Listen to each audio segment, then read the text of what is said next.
Hi. One of the most obvious reasons that students don't do as well as they could, this is continuing the series of 13 reasons why students underperform, is a fairly straightforward one.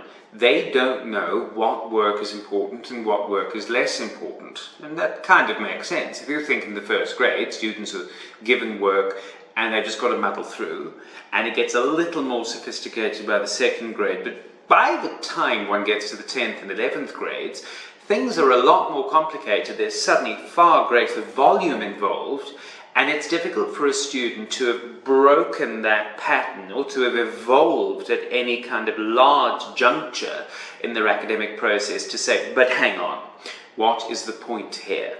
So I'm going to give a very easy bit of advice that all people can follow.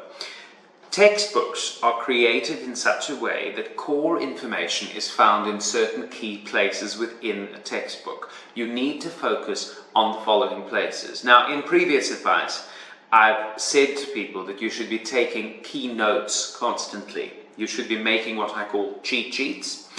But making cheat sheets from everywhere in a textbook is ridiculous, because eventually what happens is you're going to photocopy the textbook by hand. So here's the advice. Take your notes from the first sentence of every paragraph, the last sentence of most paragraphs. That doesn't always apply, but first and last sentences are the most important, and you ignore the sentences in between the first and the last, generally speaking, for the purpose of your note-taking. So first and last sentences, headings, introductions, conclusions, any summary you are given, which includes diagrams. Diagrams are simply another kind of summary, and your study aims and objectives. At the beginning of the chapter, the table which says what you're supposed to learn in the chapter.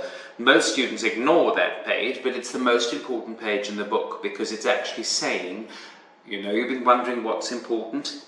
These 7 things are important. So pay attention to them, and you'll automatically be focusing much more intently as you work. So, for any of you students who think, I don't know what's important, do the exercise of taking notes from only first sentences, last sentences, headings, introductions, conclusions, summaries, and study aims and objectives, and it automatically forces you to focus on things which are more important.